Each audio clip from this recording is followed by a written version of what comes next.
பராசக்தி காளி, ஓம் வக்ர காளி, ஓம் உஜ்ஜனி காளி, ஓம் ஸ்ரீ உக்ர காளி, ஓம் ஸ்ரீ ருத்ர காளி, ஓம் ஸ்ரீ பைரவி காளி, ஓம் ஹ்ரீம் ஐம், ஓம் ஹ்ரீம் ஐம், ஓம் ஸ்வாஹா.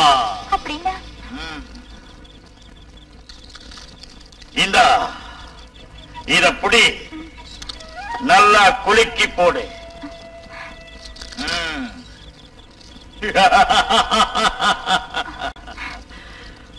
உன் புருஷன்கிட்ட இருந்து உனக்கு எந்த சுகமும் கிடைக்கல. சரியா சொன்னீங்க, ஏதாவது செஞ்சு சரி பண்ணுங்க. நான் சொல்றத கேட்டுக்க. உன் புருஷனை காமப்பேய் மோகினி பிசாசு பிடிச்சு ஆட்டுது. மோகினி உங்க வீட்டுக்கு வந்து தினம் உன் புருஷனை கூட்டிக்கிட்டு போறா. மோகினி பிசாச நான் விரட்டி ஓட வைக்கிறேன். மோகினி அவனை விட்டுட்டு போயிட்டா உன் புருஷன் அவன் மயக்கத்திலிருந்து கண்ணை துறப்பான். அதுக்கு நீ அவன் முன்னாடி நிக்கணும். அப்ப அழகு தேவதையா காமதேவி ரதி மாதிரி நீ இருக்கணும். உன் புருஷன் அவன் வசப்படுறதுக்கு ஒரு வசிய மந்திரம் சொல்றேன். அப்ப அவன் வசமாயிடுவான். நான் சொல்றபடி கேட்கிறியா? கேட்கிற சாமி. அதுதான் உனக்கு நல்லது. காளி தேவி உபாசனை ரொம்ப கஷ்டம். தேவி அனுகிரகம் கிடைக்கிறதுக்கு தேகத்தை தண்டிச்சுக்கணும். ஏதாவது சாதிக்கணுங்கிற வெறி உங்ககிட்ட இருக்கணும். செய்வியா? நீங்க சொல்றபடி அவன் நடந்துப்பா சாமி. ஆமா சுவாமி. ஸ்ரீ காளிகாம்பா தரிசனம் கிடைக்கிறதுனா தினமும் பச்சை தண்ணியில தான் குளிக்கணும். செய்வா சுவாமி. ஏதாவது சாதனை பண்ணி ஆகணுங்கிற மன உறுதி உங்களுக்கு இருக்கணும். எந்த விதத்திலாவது என்ன கஷ்டம் ஏற்பட்டாலும் நீங்க தாங்கிக்கணும். ஆகட்டும் சாமி. எப்படியோ இவளுக்கு நல்லபடியா குழந்தை பிறந்தா போதும். அந்த விஷயத்தை நீங்க என்கிட்ட விட்டுடுங்க. அடுத்த வருஷம் இவளுக்கு கண்டிப்பா குழந்தை பிறக்கும். அது போதும் சாமி. அடுத்த அமாவாசைக்கு முதல் நாள் இவளை என்கிட்ட நீங்க கூட்டிட்டு மத்ததை நான் பாத்துக்கிறேன். ஓம் காளி. சரிங்க சுவாமி. ஓம் ஸ்வாஹா, ஐம் ஸ்வாஹா.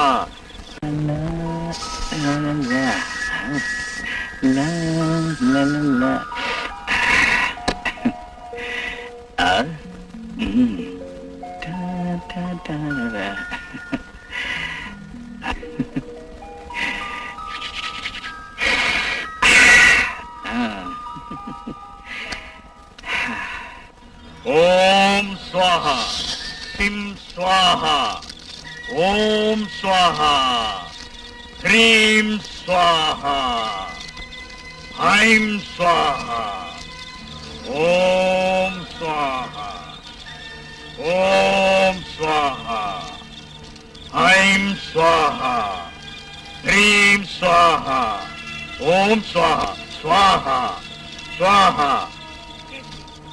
அம்மா, தாயே, பரமேஸ்வரி, ஜெகதீஸ்வரி, ஜெகன்மாதா, காளிகாம்பா, இவனுக்கு பிடிச்சிருக்கிற மோகினி பிசாச விரட்டு. ஸ்ரீ காளிதேவி, வக்ரகாளி, நமோ நம. இவளுக்கு புருஷனை திருப்பி கொடுத்தாயே. வா தாயே, எழுந்திரு, எழுந்திரு மகளே, நட, போ. போ போமா, நீ அங்கே நில்லு. நீ போமா.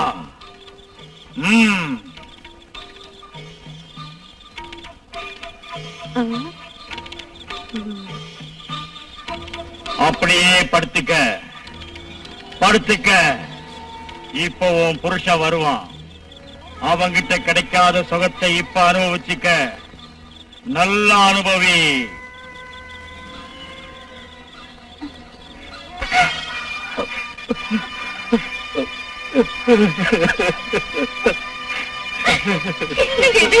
உங்களை தெய்வமா நினைச்சு நம்பிக்கை வச்சிருந்தேன். உங்க மக மாதிரி இருக்கிற காமினி மேலேயே கையை வச்சிருக்கீங்க. நீங்க இப்படி பண்ணுவீங்க கொஞ்சம் கூட நினைக்கலைங்க. உங்க முகத்தை பாக்குறதுக்கு எனக்கு வெக்கமா இருக்கு.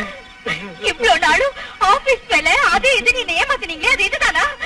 இந்த மாதிரி எத்தனை பேரை ஏமாத்தி கேட்டிருக்கீங்க. இதுக்கெல்லாம் அந்த மந்திரவாதி சப்போர்ட்டா?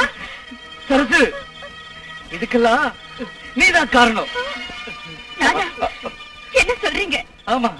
என்ன நான் காரணமா? என்ன சொல்லிட்டீங்க? உங்களுக்காக நீங்க நல்லா இருக்கணும்னு அந்த தாய் மூகாம்பிகை கிட்ட வேண்டிக்கிட்டேனே. அதனால என்ன பிரயோஜனம்? என்னங்க இப்படி சொல்றீங்க? நான் என்ன தங்க வேலைன்னு உங்ககிட்ட கேட்டேனா? உங்க வாழ்க்கை நல்லா இருக்கணுங்கிறதுக்காக நான் எப்படி எல்லாம் விரதம் இருந்திருப்பேன். உனக்கு அதுதான் ரொம்ப முக்கியம். உப்புக்காரம் தின்ற மனுஷன் வெளியில தெரியற ஆம்பளை பொம்பளைங்களை பார்த்தா ஆசைப்படுவான், அவனுக்கு காம ஆசைகள் உண்டாகும்.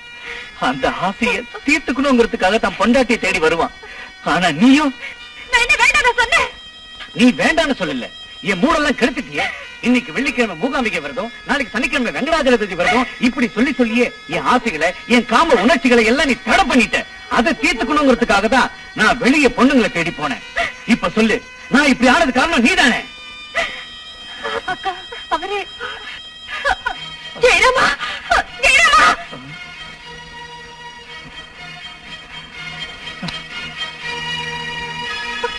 என்ன ஜெயராமா, ஜெயராமா, ஜெயராமா, ஜெயராமா, ராஜாப்பா, உங்க அண்ணி வந்திருக்கேன். ஜெயராமா, ஜெயராமா, ஜெயராமனுக்கு என்னமா ஆயிடுச்சுங்க?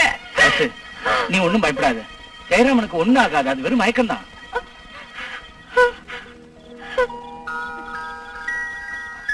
ஜெயராமன் இந்த மாதிரி உட்கார்ந்து இருக்கிறதுக்கு நான் தான் காரணம்.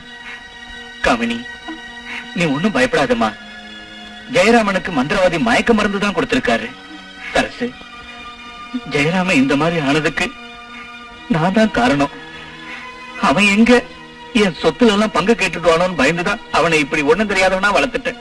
காமினி, நான் போட்டுக்கிற சென்ட் வாசனை வச்சு நீ என்ன கண்டுபிடிச்சிட்ட. ஜெயராமனை நான் குழந்தை மாதிரி வளர்த்தேன், நானே அவன் வாழ்க்கையை சீர வச்சுட்டேன். இனிமே இந்த மாதிரி